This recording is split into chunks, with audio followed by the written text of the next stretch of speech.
大家好，我们第二苏醒。介绍一些我们关于不动话声调、记忆、作物的、讨论结果。在我们介绍，只有我们介绍一些。我是 Albert, Nadia, Haifah, Marta, Mikael, Novelisa. Nada-nada dalam bahasa Mandarin dan kesalahannya.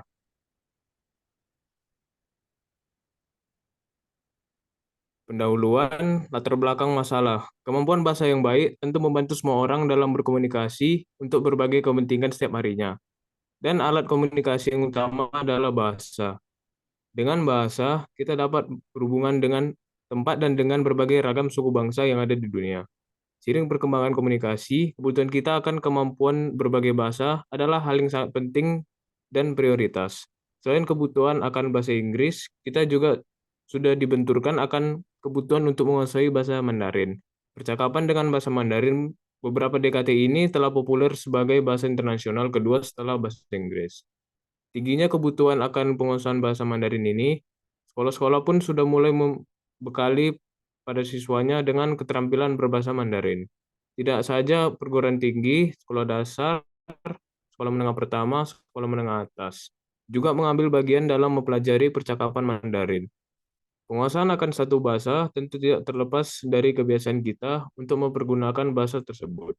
Begitu juga dengan bahasa Mandarin. Ada banyak kerumitan dalam mempelajari masing-masing bahasa asing, khususnya terkait tata bahasanya.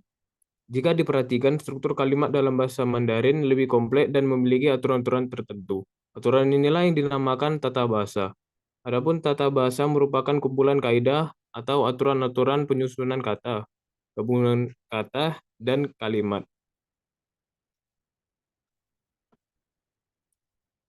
Lebih jauh lagi, bahwa bahasa Mandarin cukup unik karena tulisan yang tertulis tidak aja divokalkan dengan pengucapan biasa. Ada nada-nada tersendiri yang harus dikuasai.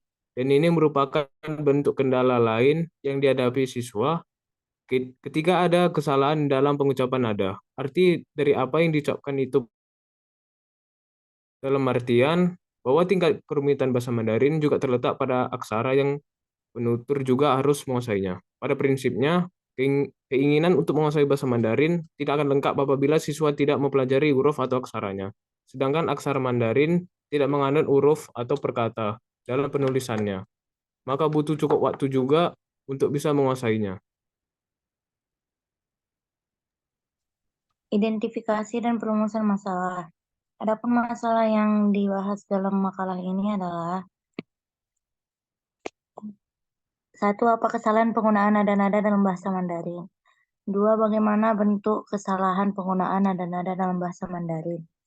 Tiga, bagaimana cara mengatasi masalah kesalahan penggunaan nada-nada dalam bahasa Mandarin?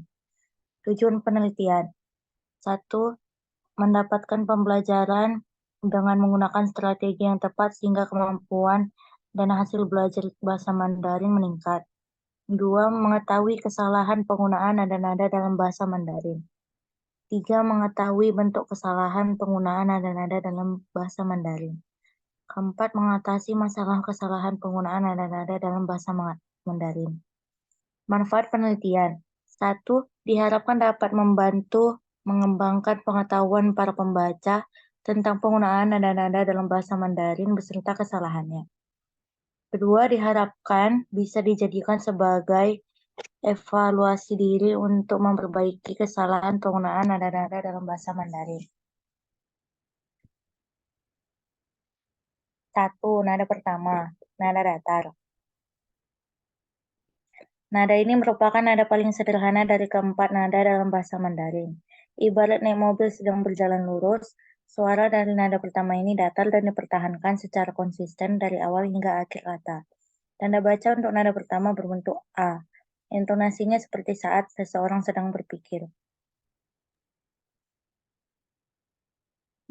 Yang kedua, nada naik.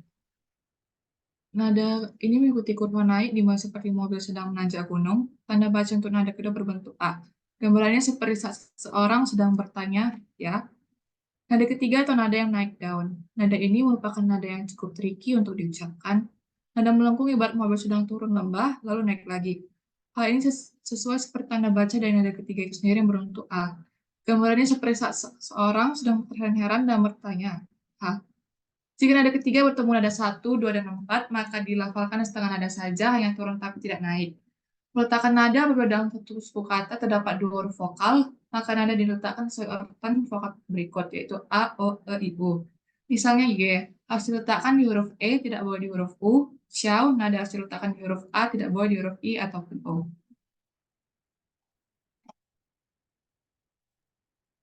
Nada keempat atau nada jatuh. Nada ini merupakan kebalikan dari nada kedua. Nada keempat adalah nada yang menurun, ibarat mobil yang sedang turun gunung.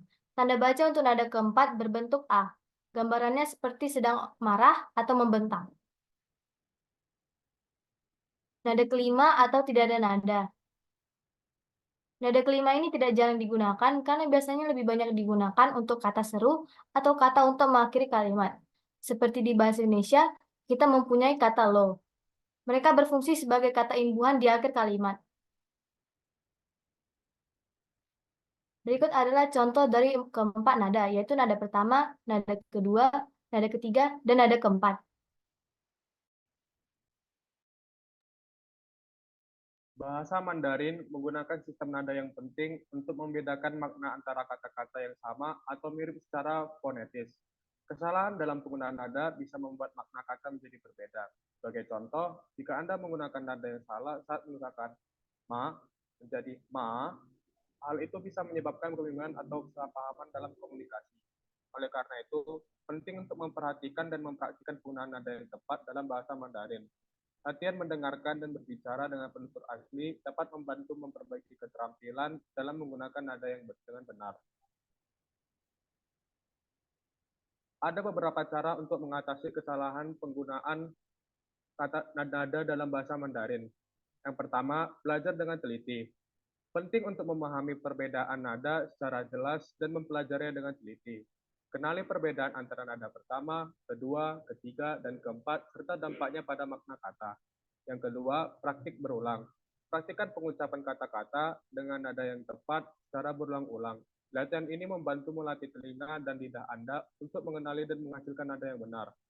Yang ketiga, mendengarkan. Dengarkan dengan cermat penutur asli bahasa Mandarin dan perhatikan bagaimana mereka menggunakan nada dalam percakapan sehari-hari. Mendengarkan secara aktif membantu Anda memperbaiki pemahaman Anda tentang penggunaan nada. Yang keempat, rekam dan evaluasi.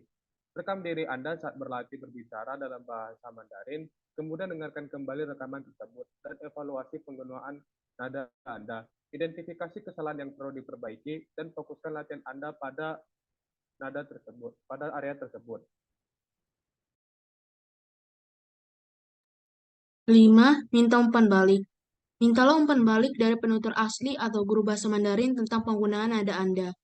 Mereka dapat memberikan saran yang berharga untuk memperbaiki kesalahan Anda. Keenam, gunakan aplikasi atau sumber belajar.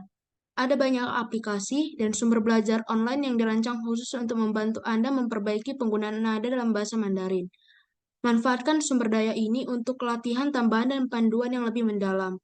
Dengan konsistensi dan dedikasi dalam latihan, Anda dapat mengatasi kesalahan penggunaan nada dalam bahasa Mandarin dan meningkatkan kemampuan berkomunikasi Anda secara signifikan.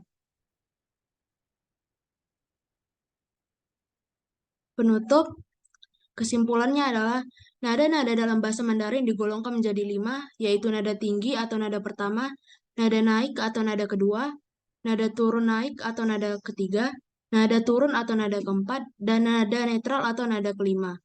Penggunaan nada yang tepat dalam bahasa Mandarin merupakan aspek paling penting untuk berkomunikasi dengan benar dan dipahami dalam masyarakat Tionghoa. Pentingnya memahami perbedaan nada dalam bahasa Mandarin seperti tonjolan, pitch, dan intonasi serta kesalahan umum yang dapat terjadi dalam pengucapan.